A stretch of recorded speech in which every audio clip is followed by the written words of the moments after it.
Buenos dias, damas y caballeros. In my blogging and social media postings, I have come under attack with all kinds of attacks, from death threats to threats of libel cases being filed against me, at saka kung ano-ano pa. Pero yung death threats naman, veterano pa na tayo dyan. Kumbaga, these are nothing new. I had worse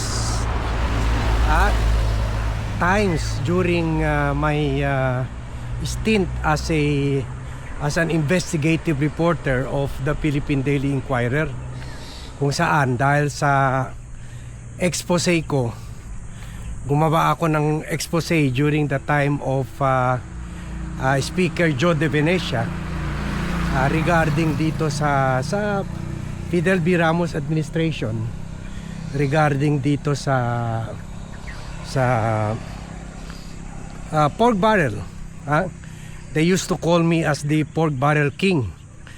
And when I exposed for the first time yung katiwalian sa pork barrel, mga 50 congressman nag-deliver ng privilege speech. Tinetreten ako. Yung may isang congressman pa sa Lanao, sinabi na iniimbita niya ako para inspeksyonin ko yung sinasabi ko. Kasi gumawa ako ng expose ng mga 50 congressmen na may katiwalian sa pork barrel funds nila. Yung tinatawag nila ngayon noon Countrywide Development Fund, CDF. Kaya napilitan sila palitan nun para lokohin ang Supreme Court na later on nag-declare illegal, unconstitutional ang pork barrel. So ginawa nilang PDAF.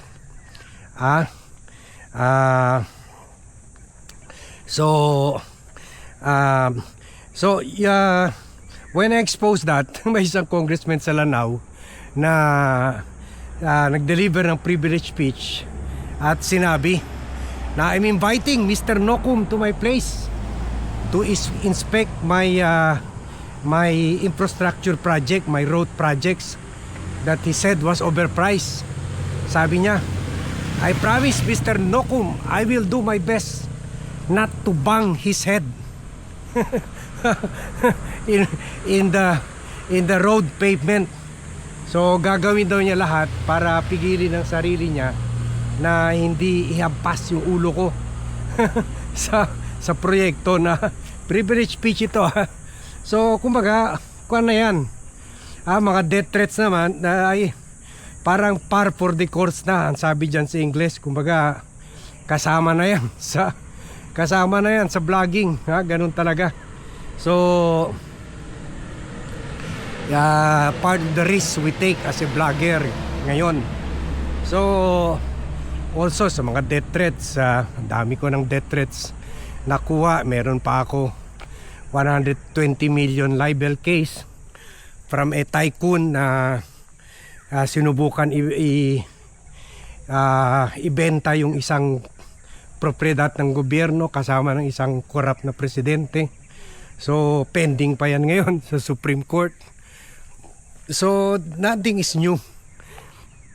Pero ang hate ko lang talaga yung mga kine-question yung integrity natin. Yung parati nagtatanong, magkano bayad sa'yo ni Bangag? Magkano bayad sa'yo ni President Bongbong Marcos? Pagkatapos kung criticize ko naman si President Bongbong Marcos or si Speaker Martin Romualdez at si First Lady Lisa Araneta Marcos o si Majority Leader Sandro Marcos, yun, sabi naman ng mga supporters nila, magkano ang bayad sa'yo ni Sara Duterte? Ganon. In fact, recently, just this Holy Week, meron ako isang kababayan na nagpa-part-time driver pa naman sa akin, na sumulat sa Facebook post ko after in-expose ko yung salin ni Sarah. Ang nilagay niya, soborno, kwanto. So ako, hindi naman talaga malalim yung Chabacano ko. Mas malalim yung Chabacano niya. So ginugel ko pa yung soborno. Ano ba to soborno? Ngayon ko lang narinig ito. Soborno. Yung pala Spanish, bribery. Bribery pala yun. At ito part-time driver ko pa ito doon sa Zamboanga. So kaya sa inis ko, sa vlog ko after the Good Friday, Black Saturday, partly nagpahapyaw ako sa kanya na sa kanya yun targeted doon sa nagpa part-time driver ko sa Zamboanga na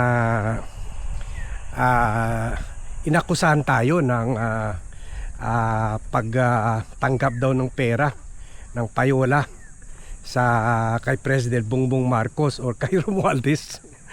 At yun, pinatamaan ko siya na yung home theater ko lang na hindi ko ginagamit dahil busy tayo sa vlogging. Last ko ginamit yung home theater ko ay during the COVID pandemic pa. Kasi hindi pa ginawa yung bat cave sa 4th floor ng rest house namin dito sa bundok. Doon muna ako nag-opisina sa home theater. At yung sabi ko, yun, sayang ito kasi hindi ko nagagamit. Wala na akong time gumamit dahil most of my time are spent either in business or in vlogging. So sabi ko, sayang na sayang, 1 million pa naman ang binuhos ko dito sa sound system, JBL at Harman Kardon. Yung mga mahilig sa sound, ma-appreciate nila yung value ng mga yan, Harman Kardon. So pero yun, hindi naman yun sa pagyayabang. Gusto lang natin i-stress na maraming sacrifices. Kasi naalala ko yun dahil meron nagbigay ng suporta sa VAT team. Sabi ko, thank you. Kasi kami mga vloggers, lalo na yung stable naman, hindi na kailangan tumanggap ng kahit kanino, ng anuman na mga politiko na payola, ganon. Sabi ko, thank you dahil hindi lang kami abonante para sa sweldo ng staff namin, kundi pati sa number one talaga sacrifice namin yung oras namin. Kasi sabi ko, tingnan mo, kung ikaw ba naman meron ka 1 million na home theater, magbablog ka pa ba? Siyempre manood ka na lang ng Netflix, ng Prime, whatever. Araw-araw doon. And yet for vlogging, sabi ko, sinasakripisyo natin pati time natin sa vlog, sa movies, sa mga series. In fact, ngayon lang ako nagsimula manood yung Reacher. Ang ganda pala nun, Jack Reacher sa Prime. So late tayo ganun dahil yun nga, most of our time is spend fighting black propaganda, fighting fake news na mga dark forces, mga magnanakaw sa syudad, sa natin, bansa natin. So and also syempre patama rin yun doon sa driver ko, part-time driver ko, na hindi na ako papatol sa mga ganyan dahil stable na nga tayo and we just want to help the country. Pero yun lang, dami naman mga critic natin sinabi, ang yabang mo, ganoon, napaka-kwan mo, napaka-yabang mo, ganun. Parati mo sinasaksak yung mga kwan mo, yung mga negosyo mo at mga propriedad mo. Pardon me kung ganun ang dating sa inyo. Pardon me kung yabang ang dating sa inyo. Pero ako, yun lang ang way ko. Nakita ko that I can effectively combat itong mga atake sa akin, lalo na atake sa integridad ko. In fact, isa rin nag-trigger sa akin na ganon kasi nakita yun ng mga anak ko na ganon. Sabi niya, Daddy, hindi maganda yan na they are questioning your integrity. So the only way, kasi ang problema sa atin na people have begun to associate vlogging or vloggers na mga gumagawa motivated by money, lalo na money from politicos. Kasi syempre dyan pa rin malaki ang pera, either sa magpabayad ka sa Marcos sa camp or kaya sa Duterte camp. Sa opposition, wala namang pera mga opposition Sila Rizal Ontiveros, wala namang pera Kung makipag-meeting ka sa mga yan, kanya-kanyang bayad pa sa kape at pagkain So, Pinatrillanes, wala rin naman mga yan kasi kwan lang yan mga patriots lang yan, di naman yan mga magnanakaw rin. Na yung mga magnanakaw, galante. Kung magpapakita sa iyo mga 3 to 5,000 bento box na sa Japanese restaurant o orderin, may take home ka pa, ganun. So kasi hindi pera nila, pera ng tao nakaw sa tao. So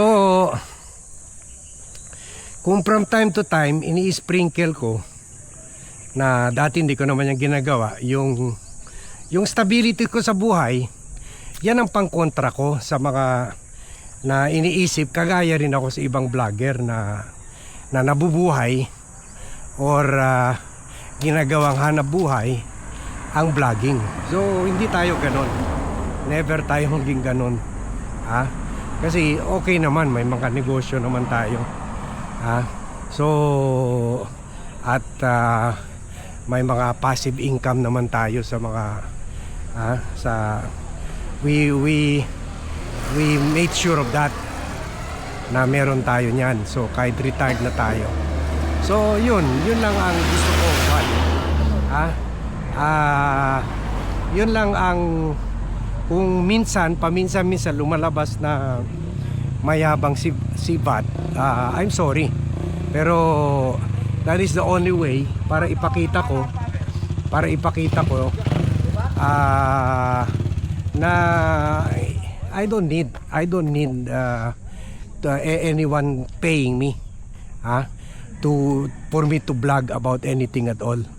I blog because I want to help the country. I blog because I want to expose yung mga katiwalian.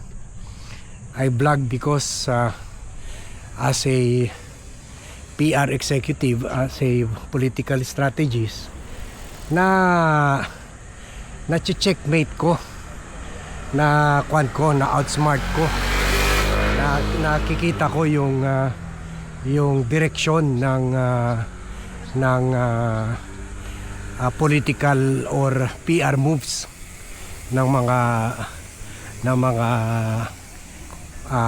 politiko kumbaga sabi nga nila it takes one to know one. So ganun tayo, pero hindi dahil may nagbabayad sa atin.